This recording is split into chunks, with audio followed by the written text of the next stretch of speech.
अभी मैं जयपुर में था, किन्हीं के यहाँ था, उनकी कोई बहुत बड़ी फार्मेसी का काम है, उन्होंने हिमाचल प्रदेश में बहुत बड़ी फैक्ट्री लगाई।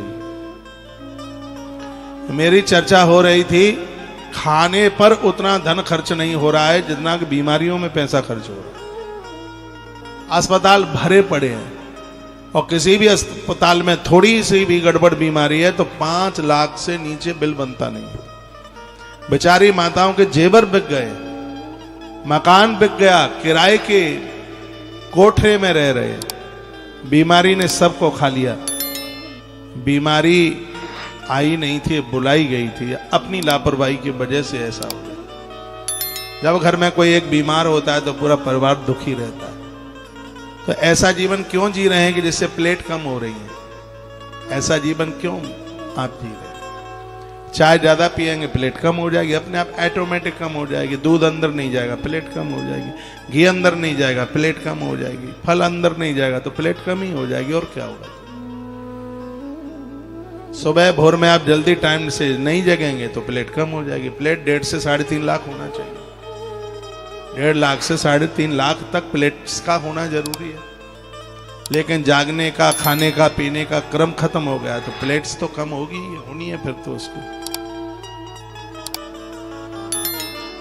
बताते हैं कि छरिया का दूध पीने से प्लेट बढ़ती है, कहीं ये नहीं लिखा कि चाय पीने से प्लेट बढ़ जाती है, ये लिखा नहीं कि कॉफी पीने से कहीं प्लेट बढ़ जाती है, नहीं बढ़ती है। पपीता से प्लेट बढ़ती है। तो अपने खान पान का तो ध्यान रखिए। ये इस ग्रंथ में इतना जोर दिया गया, शीत मध्वा कदन्नम्बा वयोतीता शेषिता मनसा प्रतिकूल्यस्य जरायाम पंचहेतवा। ये 5 कारणों के वजह से बुढ़ापा बहुत जल्दी आ जाता है, आदमी टूट जाता है। स्त्री पुरुष कोई भी हो, बुढ़ापा उसको छोड़ेगा नहीं। तो खराब अन्न बीमार कर दे। स्त्री की उम्र ज्यादा हो, पति की उम्र कम हो, समझ लो कि बुढ़ापा ठीक सामने ही है।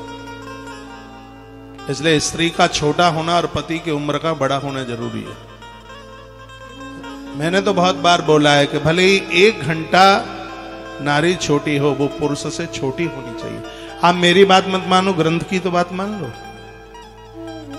जहां स्त्री की आयु होगी ज्यादा और पुरुष की उम्र होगी कम, तो वहां भी वृद्धा अवस्था बहुत जल्दी आ जाएगी। ये दोनों के ही लिए, स्त्री और पुरुष के लिए। यह नहीं है कि स्त्री जवान हो जाएगी, नहीं, ये दोनों के ही लिए, ये दोनों के ही लिए खतरा है। तो वर्णन इसमें किया गया वयोतीतांश योषिता, जहां पर स्पष्ट लिखा हुआ है जो लोग कुकर्मी हैं, वृद्ध स्त्रियों के साथ संबंध बनाए हैं, वो काल को बुला रहे हैं, बुढ़ापे को बुला रहे हैं। ऐसे कुकर्मी लोग, क्या बोलूं, मेरी हिम्मत नहीं होती है व्यासपीठ से बोलने के लिए। बस ग्रंथ में पढ़कर मन मार के रह जाता हूं, नहीं बोल पाता। जहां ऐसे बिगड़े हुए लोग जिनकी उम्र कम है और अपने से 1.5 गुनी उम्र की ज्यादा स्त्रियों के साथ संबंध बनाए हैं, वो मरने की तैयारी कर रहे हैं। उनको मरघट इंतजार करने वाला है, शमशान। उनके वृद्धावस्था और उनकी अकाल मौत को कोई रोक नहीं सकता। ये 5 बातें हो गई और 6वीं बात कही गई है, आपके बच्चे विवाह के लायक हो रहे हैं।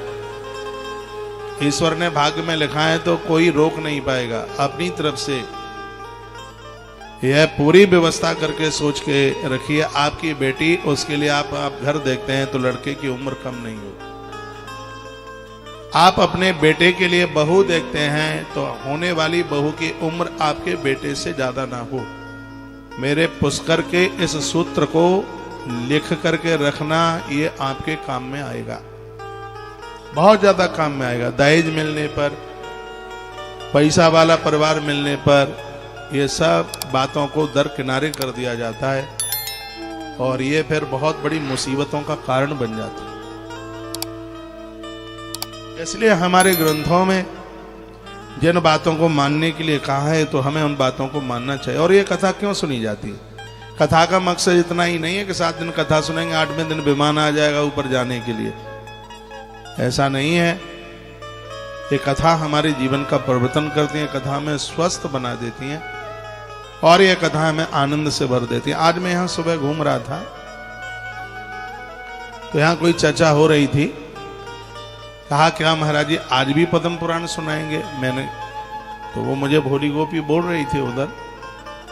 मैंने कहा कि जितने दिन तक यहाँ कथा शुरू होगी मैं कथा को पद्म पुराण से ही आरंभ करूंगा। सुबह पद्म पुराण सुनाता हूँ मंगलवाणी में, कथा के बीच में पद्म पुराण सुना रहा हूँ, फिर 6 बजे से फिर 1 घंटे का और है टाइम, तो समय भी मैं पद्म पुराण ही सुना रहा हूँ।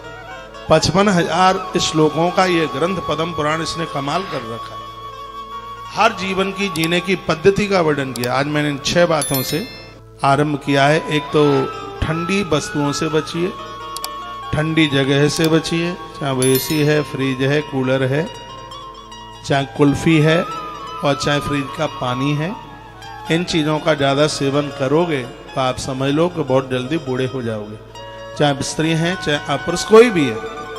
पहली बात। दूसरी बात है कि बिना कारण के रात रात भर जगोगे, रात रात भर घूमोगे, बिना कारण के रात में सोओगे नहीं तो बहुत जल्दी बूढ़े हो जाओगे। तीसरी बात कही है कि खराब अन्न खाओगे, पैकेट बंद खाओगे तो भी बहुत जल्दी बूढ़े हो जाओगे। चौथी बात है वृद्ध स्त्रियों के साथ देह संबंध, अपने से बड़ी उम्र में पत्नी का स्वीकार करना, पुरुष की उम्र कम होना, स्त्री की उम्र ज्यादा होना, इसमें दोनों को ही जल्दी बूढ़ा होना है। ये भगवान व्यास ने लिखा। और अगली बात कही गई है वो सुन लीजिए, मन की प्रतिकूलता। जो बहुत टेंशन में रहते हैं, जिन्हें मुस्कुराहट नहीं आती, जिन्हें हंसी नहीं आती, जो दूसरों को देख करके कभी प्रसन्न हो ही नहीं सकते, ऐसे लोग भी जल्दी टूट जाते हैं, वो जल्दी बूढ़े हो जाते हैं। जो ज्यादा टेंशन करते हैं, ज्यादा सोचते हैं, बीमारियां तो उनके पास आती ही हैं, कोई उन्हें बचा नहीं सकता बीमार होने से। जो टेंशन में जी रहे, दूसरों की खुशियां नहीं देख सकते, कभी चेहरे पर मुस्कुराहट नहीं है, चेहरे पर प्रसन्नता नहीं है और चेहरे पर उनके पे मुदितता तो है ही नहीं और बिल्कुल वो नेगेटिव में जी रहे हैं, तो यह समझ लीजिएगा नकारात्मक उनकी पोजीशन बन गई है। तो उनके पास बुढ़ापा बस आ ही रहा है, किशनगढ़ तक पहुंच गया, आने ही वाला है, समझ लो। इसलिए आप टेंशन मुक्त होकर के जीवन जियो। गीता कहते हैं कर्म करो तुम, फल मेरे ऊपर छोड़ दो। भगवान कृष्ण ने अर्जुन को कहा कर्म करने में आप स्वतंत्र हैं, फल की इच्छा रखने में आप स्वतंत्र नहीं है।